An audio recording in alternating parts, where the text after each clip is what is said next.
Good evening, everybody. Welcome to Rebelwatch. I'm your host, Campbell Holmes. Alongside me are sports reporters Sawyer, Rovengo, and Taye Coleman, and news anchor Walker Farmer. Thanks so much for tuning in with us today. We're going to be talking about a lot of fun stuff, mostly Ole Miss and NFL, but let's start off with our favorite topic, Ole Miss football. We're doing good. We're still number 5, defeated Wake Forest. Let's talk about that game. How do we feel about that? Powerful, good? How about it? I think it wasn't our best performance, but I was still pleased that we still beat them 40-6, still covered the spread by like 10. I know I talked about last show, I wanted to get Ulysses Bentley going more, but I don't think we really need to at this point because Henry Parrish had another dominating game, had 133 rushing yards with 2 touchdowns. I'd say he's running back 1 at this point. But I thought it was a pretty good performance. The refs might have hurt our performance a little bit. ACC refs, maybe a little bias towards them. But overall, not a bad performance for the Rebels. I think we did what we were supposed to do. Yeah, first game against a Power 4 team, Power 4 conference. Went into Wake Forest, did the job. Like you said, I was waiting for Bentley to get going. But like you said, I saw Parrish. He kind of took over. He took that number 1 spot. Jackson Dart, not his best game, still did pretty well. 26 of 34, 377 yards, 2 touchdowns. Wasn't the most dominant performance that we've seen from him. Again, they're playing a better team, best competition they've seen so far. But 40-6, still, to say the least, pretty good game. Yeah, pretty good game, but I'd say sloppy football. 11 penalties, a lot of small mistakes, but it was good to see the team go through that adversity. You want to get that before you get into SEC play. So it was definitely good to see that. Big shot up the middle, 75-yard touchdowns. Like, it was still the explosive offense we know. And the offense carried itself over because you get the win 40-6. But a lot of things, a lot of sloppy things that need to be fixed but can be fixed. So I like what you said with the offensive explosion. They set the tempo early with 4 passing plays to start off the game. Then they have the run play on the 5th play of the game, hands it off, 25-yard touchdown. So they really start the game off hot with passing, set up the run, and like you said, explosive touchdown immediately to start off the game. I Get agree. on the board. And we also did make SEC history, least amount of points let for another team to have in 3 games. Hopefully keep that going this weekend. We host Georgia Southern. How are we feeling about that? I think it'll be a breeze. They got Wake Forest was a little bit of test. Now they come back, easier team. Not that Georgia Southern's a bad team, but a little bit easier. I think they're gonna rout them at home. I think so. 100%. I honestly think this game will be the game where we had this last chance to kind of clean everything up before we go play a Kentucky team that looks a little bit better than we thought. Looks good going into Against Georgia, they almost won that one. So this is a game where it can get cleaned up. I think Dart is going to take kind of his mistakes. I know he took his helmet off, had that unsportsmanlike conduct. That took a touchdown back. I think he's going to have a big bounce back game this week. And I think it should be another big game, big offensive explosion, and get us right into SEC play. Yeah, I agree. Like, our offense has been doing well, which is great. Number 1 in like almost every category, But again, like Campbell, you were mentioning, the defense has looked really well so far this year. I hope we can continue our streak of not allowing a touchdown all year. So haven't done that. So just look to see our defense continue to play well. Hopefully just clean up mistakes. I'm sure that's what Lane Kiffin wants to see. He doesn't like sloppy football. He was mad a lot of times during that game, but just clean up some more mistakes, our last non-conference game, and then we should be in good shape heading into conference play. I'm also looking forward to Saturday night's game because now all the home games are sold out. And I think that's a really big deal for us. I mean, Oxford, Mississippi, kind of a small town, for the whole stadium to be sold out for the rest of the home games, I think it says something about us and how the team's doing. I think that could also be part of who we're playing. We got Oklahoma at home, Georgia at home, 2 top 15. Oklahoma, the way they've been playing, maybe 2 top 10 teams by the end of the year. So I think that strength of schedule, who we have at home, might help us, like with those tickets and all that. I think like even people want to go see those games. Yeah. Mississippi State, Egg Bowl's at home this but year. it's just a rivalry game. Like, people are always going to show up for that. Should be fun to watch. Should beat them pretty badly, especially after the way they played last week versus Toledo, getting beat 41-17 at home. At home against Toledo. I mean, I don't want to beat them while they're down, but they played pretty bad. Well, speaking of the Oklahoma game, Ole Miss just came out with their new style of helmets. How are y'all feeling about them? I like them. I think they're awesome. I like them. It reminds me of those the Real Tree helmets that they wore a couple years ago. The white and the light blue, like little crumbly. But I like them. It's dark. It's interesting. I'm excited to see what uniform they're going to combine that with. I was thinking the same I'm thing. thinking they might go like with the navy and white, navy and gray, or they might surprise us, might throw something else out there. I don't really know, but I'm excited. It'll be a good game too. Yes. I think it speaks a lot, right? Yeah. The new helmets, it's a different swag. New in Oxford culture right coming down now. in Oxford.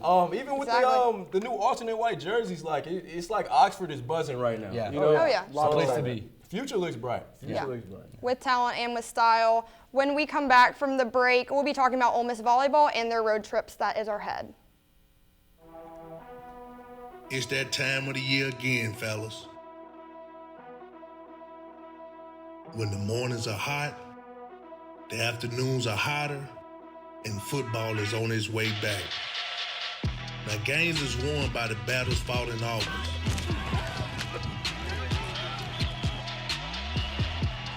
Everyone that's not revered as an Ole Miss legend has been in your shoes before, trying to survive that Mississippi heat, competing for a spot, and knowing the sacrifice that it takes to make it in this league.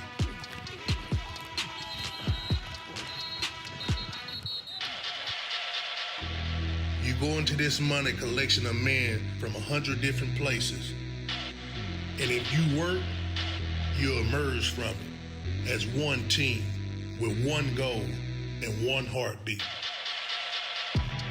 The SEC awaits you.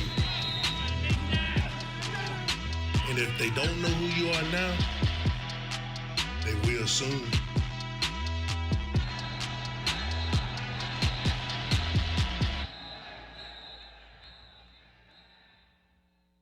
Where are we gonna go? Someplace warm. A place where the beer flows like wine. Where beautiful women instinctively flock like the salmon of Capistrano. I'm talking about a little place called Oxford, Mississippi. To see it is to believe it. You hear about it, but you just have to see the party.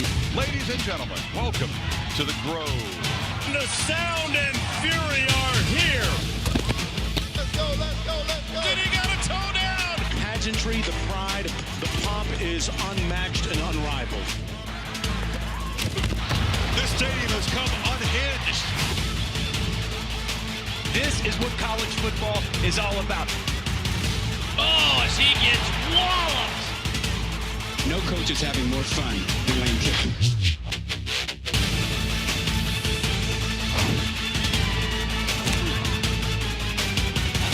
This is the place to be in college football right now.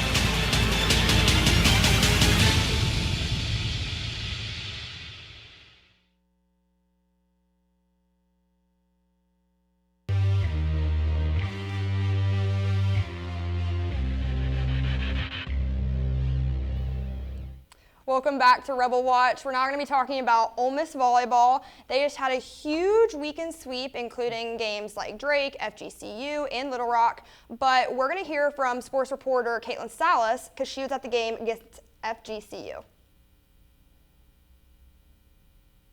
Your very own Lady Rebs taking the Florida Gulf Coast University Eagles this Saturday night at the Gillum Center. Make sure to stay tuned and watch prime time of their season with the record currently being 6-2. The Ole Miss Lady Rebs had a great, yet very, very competitive game this Saturday at the Gillum Center, defeating Florida Gulf Coast University by only one set, and one set that was a big one. They were on top up until the third set, getting defeated by the Eagles, with that set score being 25-18. The fourth set, they got defeated by the Eagles 25-20, but came back on top in the fifth set, beating FGCU overall. Throughout the 5 sets, the Lady Rebs had a total of 65 kills, 31 errors, and 175 total attempts. Florida Gulf Coast University had 58 kills, 28 errors, and 179 total attempts, but once again, the Lady Rebs stayed on their toes for the last set, defeating them in a fierce match. The next few games will be played against Houston, Tennessee State, Texas A&M Commerce, and Arkansas. These next few games will be competitive, yet big game makers and changers for the women's volleyball team, so make sure to stay updated. Keep supporting the Lady Rebs on their excellent season on all Ole Miss sports platforms. Hotty toddy and go get 'em, girls. Yeah, so I thought we saw some really good talent from this past weekend. I mean, on Sunday against Little Rock, Shayla Meyer, she had 10 kills in only the second set. And also Summer Daniel, so she had 40 assists on Sunday against Little Rock. And no player on Little Rock went above 8. I think that's really impressive. So what do y'all think? Yeah, I thought it was a good performance from the Lady Rebels volleyball team. Already having a really good start to the season at a record of 7-2. But I guess, kind of like what I mentioned about last week, talking about women's soccer, we don't really know a lot about the team until conference play starts. Right. Because, like, with the soccer team, they started out well last year, but then when conference play came around, same with softball, they just kind of fell apart in conference play. Mm-hmm. But big opportunity this weekend playing in the Cougar Challenge in Houston. Some good teams playing in that. Just hoping to see them continue to play well, and then hopefully once conference play starts, they can really take off. Yeah, I agree. And like you said, road trips ahead, coming this weekend, and they won't be back and playing here until I think the 4th maybe against Tennessee. And so I think this road trip will give them a good challenge to see, okay, yeah, they've been good. Let's see if they can take that on the road. Test them a little bit. And test them a little bit. Exactly. See what, because it's in these long sports, it's a long season is what I'm trying to say. It's a long season, so getting them on the road early, getting them some challenges early, maybe clean it up, see what they need to work on, and then hopefully that'll put them in a better position later in conference play and see what they can work on. Because these SAC environments, when you go on the road, are difficult. So this little test we'll definitely see where they're at right now. Yeah, and I think that speaks to why this weekend was so important for them, because now they have momentum, like you said, going into the Cougar tournament. Yeah. And it's going to give them even more time to continue to get used to being on the road. Yeah. So then they can set themselves up to be as successful as possible going into SEC play. Yeah. Well, we wish them the best of luck this weekend, but when we get back from this break, we'll be talking about the week 2 play of NFL.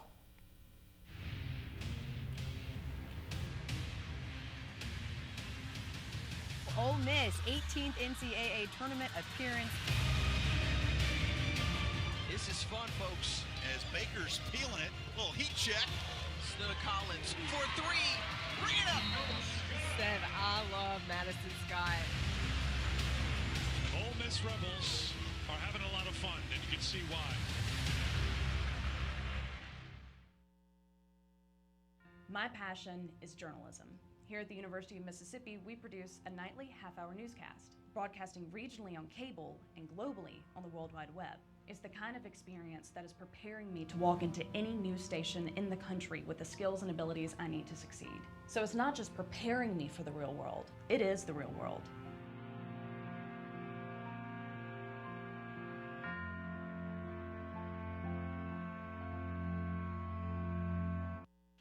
Do you love sports?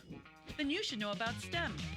Because maximizing nutrition, analyzing peak muscle performance, calculating the perfect shot, and more are all made possible by science, technology, engineering, and math. In fact, there are more careers than ever in sports science. So if you have a passion for sports, then think about getting involved in STEM and improve everyone's game on and off the field. Get inspired at SheCanSTEM.com.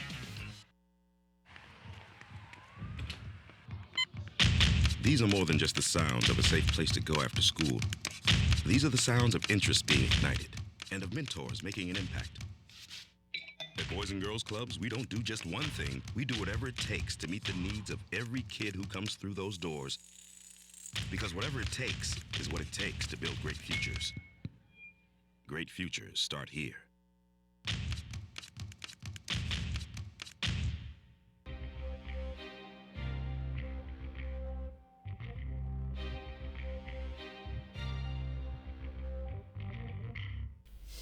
Welcome back to Rebel Watch. We're now going to be talking about week 2 of NFL play.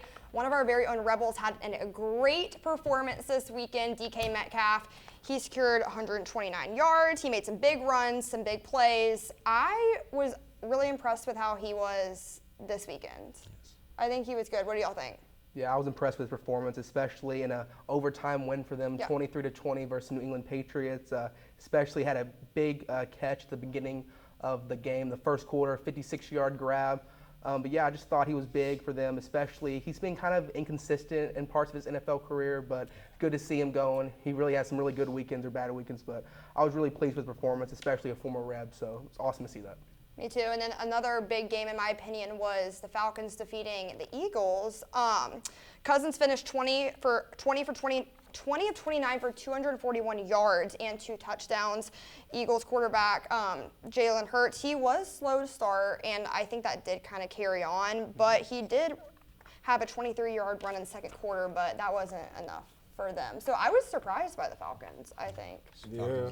I think the Eagles completely dropped the ball here. Yeah. I mean, man, from Saquon to drop first down to Hurts not being able to throw the ball more than 20 yards downfield, this team is disappointing to say the least. I just think Tell them how you really feel. It's crazy to me how you're in that situation, and then Darius Slay gets cooked on the route by Drake London to give them the lead. So it's a lot to be done in Philadelphia right now.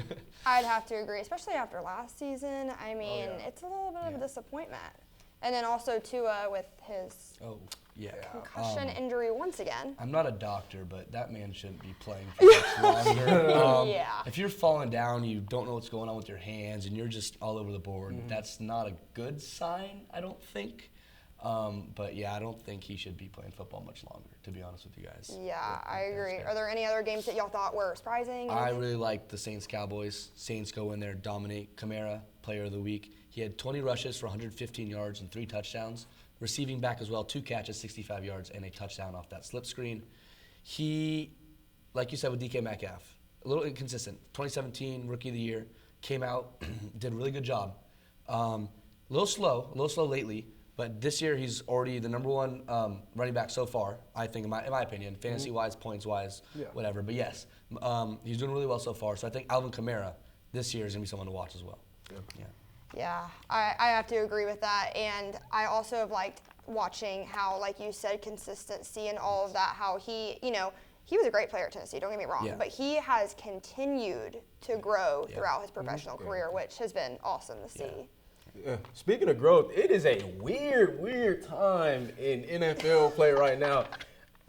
Derek Carr and Sam Darnold look like the 2 best quarterbacks in the league. So I don't know what's going on there. Like I said, it's just weird. Ravens 0-2, Bengals 0-2, Steelers 2-0. Like, I really don't know what's going on. And aside from the Chiefs, it's really a toss-up on who could even win it all right now. Yeah, I wouldn't expect Sam Darnold to be putting up the numbers that he is right now. He's kind of been bouncing around the league a little bit. And I don't think he wasn't the guy to start the year. J.J. McCarthy goes down. He was not the guy. They brought him in as a mentor, as a backup role. Steps in and shows that he can still play.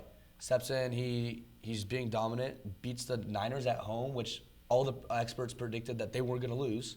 All of them, all like 10 of them predicted that they were going to lose. And he's still putting up a fight. Sam Darnold's looking good, though. I think he looks good. Someone else I want to talk about, Marvin Harrison Jr., especially after struggling week 1 and then this week, even only having 4 catches, had 130 receiving yards, 2 touchdowns.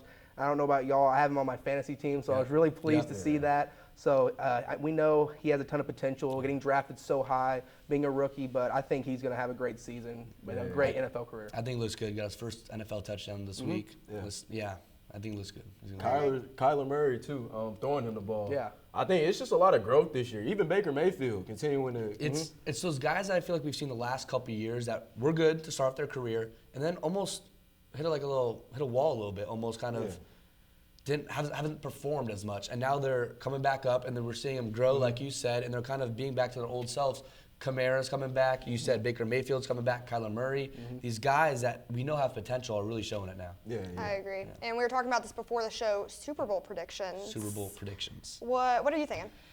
I'm not going to be biased. I am a Saints fan.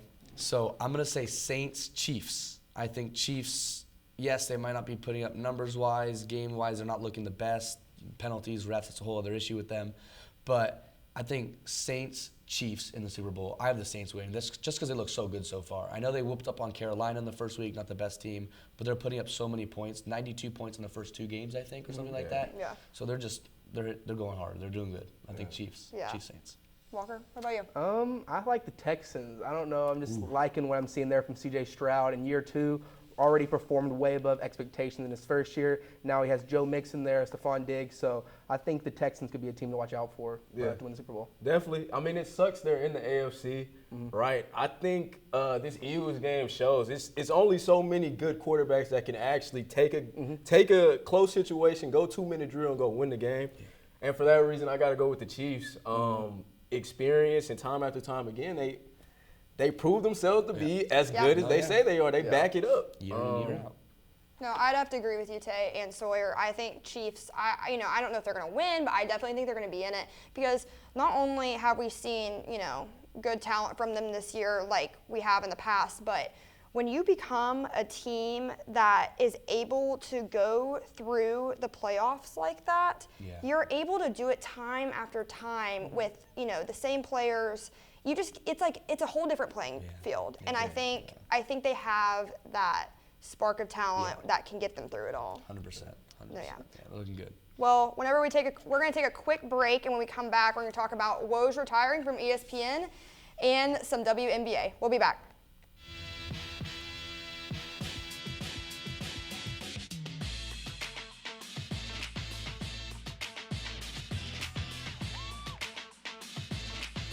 The dynamic freshman is starting to make his impact.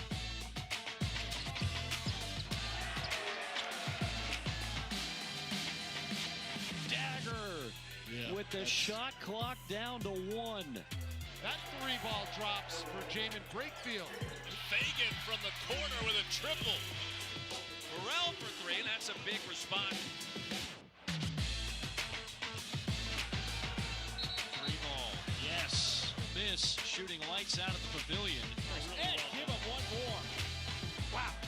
Alley-oop. Well, you can't teach that. Well, that should give Ole Miss a boost.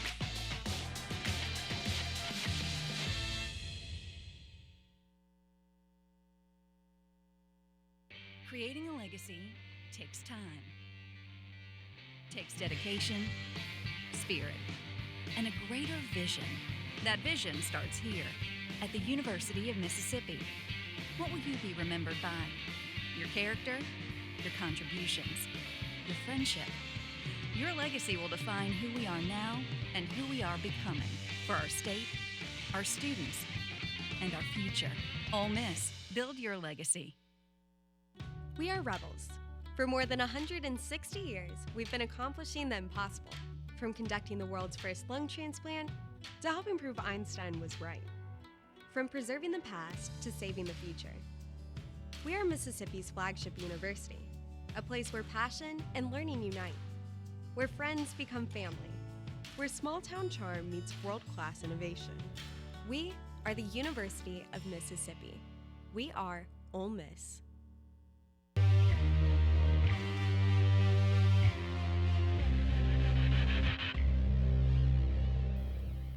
Welcome back to Rebelwatch. We're now going to be talking about a very sad subject. In my opinion, Woj has announced his retirement from the ESPN. NBA Today talked to Kendrick Perkins, and he had to say some things about Woj retiring. Let's hear about it.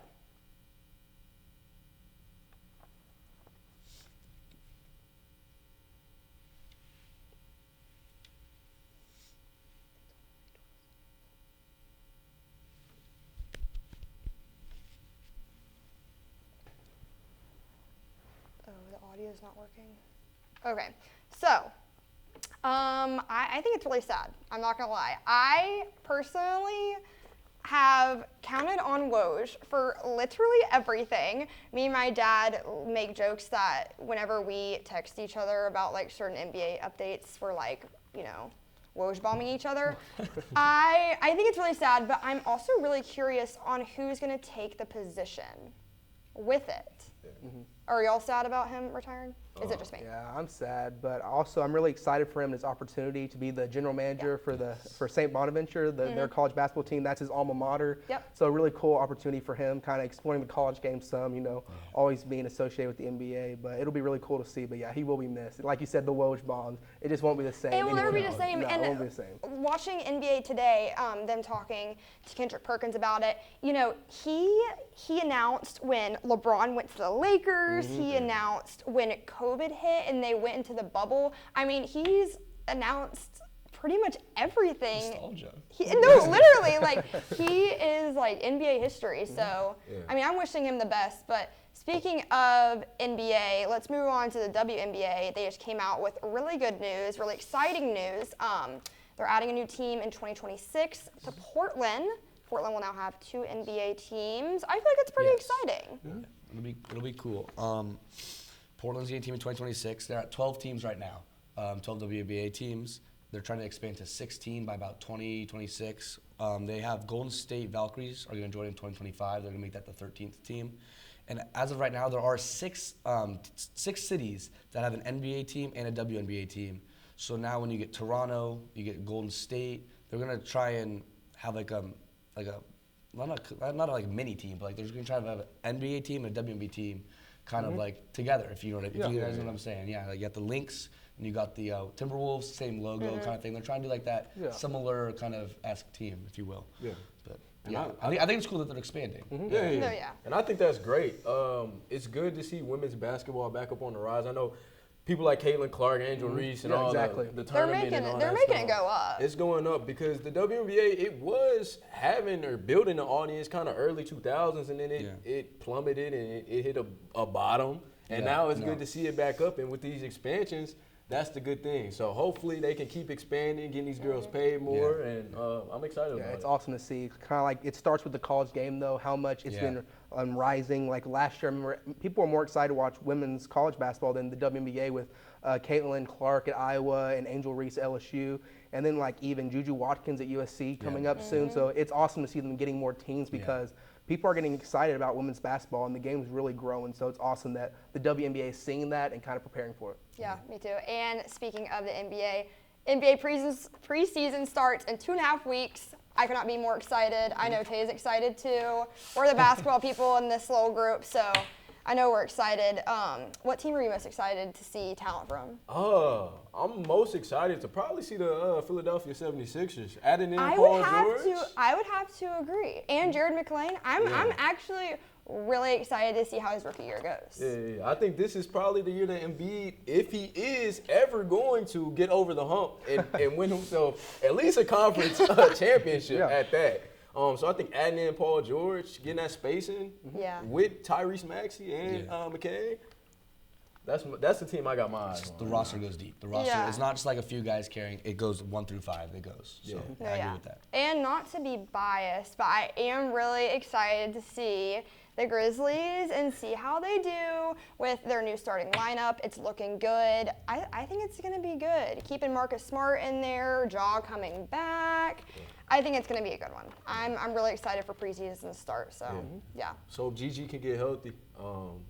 Well, Gigi Jackson. I mean, he won't be coming back until I would say They say he's going to be back in December, but Grizzlies can be a little overprotective over their players, to say the least. So I'm thinking he'll come back after All-Star break. But I'm thinking we have a good bench, too, with Brandon Clark, Santi Aldama, John Conchar. I think Memphis is going to be pretty good. And Jaw's back. Jaw's going to be back. He told some reporters at Murray State that he is 90% back, which is really dangerous for everybody else because his 90% is better than everybody else's. I'm not a big basketball guy, but one thing I am excited for is LeBron and Bronny. I know there's hype over that. I know there's overhype. He should be here. He shouldn't be here. Some people like it. Some people don't. Is he going to be in the G League? Is he not? But I'm really excited to see if he gets to play with his dad. Like, no matter if you don't like the guy, I think he's overrated. I think that's really cool for anyone to do it. Like Griffey and his dad. I'm just really excited to see them on the court together. If that happens, it's going to be something that everybody remembers for the rest of their lives. Honestly, if you're into sports and you see that for the first time, I think that's great. 100%. That photo of Bronny throwing his dad an alley-oop is going to literally be, it's going to break the internet. I'm going to see that on my Instagram literally maybe 50 times. Well, that'll be cool. That'll be cool to watch them. Yeah. Well, we're excited for the season to start. Thank you so much for tuning in to Rebel Watch. Again, I'm your host, Campbell Holmes. Alongside me is Sawyer Rovengo, Taye Coleman, and Walker Farmer. Thanks so much for tuning in, and tune in next Friday at 5 for more.